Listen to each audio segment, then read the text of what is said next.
ॐ श्रीदेव्य उवाच शैवानि गाणपत्यानि शाक्तानि वैष्णवानि च कवचानि च शौराणि यानि चान्यानि तानि च श्रुतानि देवदेवेश त्वत्वक्त्राणि श्रुतानि च किञ्चिदन्यत्तु देवानां कवचं यदि गत्यते। ईश्वर उवाच शृणु देवी प्रवक्ष्यामि सावधानावधारय हनुमत्कवचं पुण्यं महापातकनाशनम् एतत् गुह्यतमं लोके शीघ्रं सिद्धिकरं परं जयो यस्य प्रकाणेन लोकत्रयजितो भवेत्। ॐ अस्य श्री एकादशवक्त्र हनुमत्कवचमाला मन्त्रस्य वीररामचन्द्र ऋषिः अनुष्टुप् छन्दः श्री महावीर हनुमान् रुद्रो देवता ह्रीं बीजं ह्रौं शक्तिः स्फें कीलकं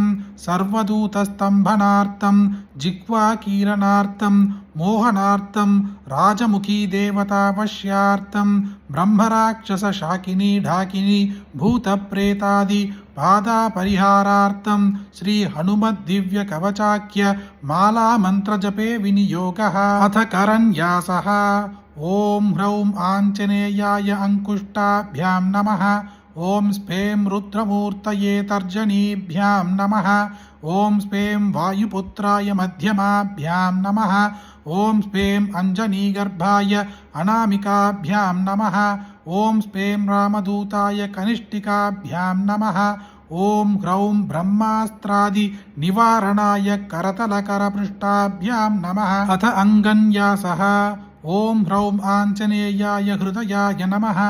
ॐ स्फें रुद्रमूर्तये शिरसे स्वाहा। ॐ स्फें वायुपुत्राय शिखायै वषट्। ॐ ह्रौं अञ्जनीगर्भाय कवचाय हूं। ॐ स्फें रामदूताय नेत्रत्रयाय वौषट्। ॐ ह्रौं ब्रह्ममास्त्रादिनिवारणाय अस्त्राय पट् इति न्यासः। अथ ध्यानम्।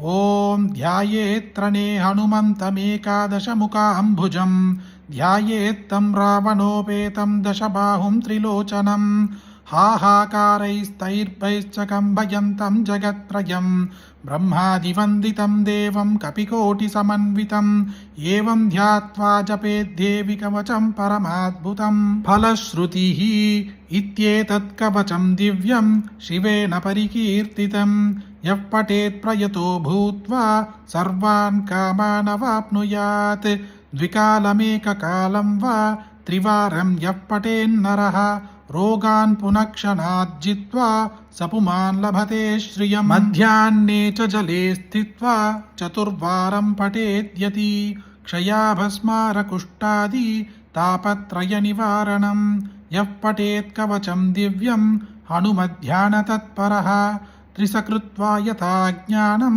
सोऽपि पुण्यवतां वरः देवमभ्यर्च्य विधिवत् पुरश्चर्यां समारभेत् एकादशशतं जाप्यं दशमाश्च हवनाधिकं यः करोति नरो भक्त्या कवचस्य समादरं ततः सिद्धिर्भवेत् तस्य परिचर्या विधानतः गद्यपद्यमया वाणी तस्य वक्त्रे प्रजायते ब्रह्महत्यादि पापेभ्यो मुच्यते नात्र संशयः।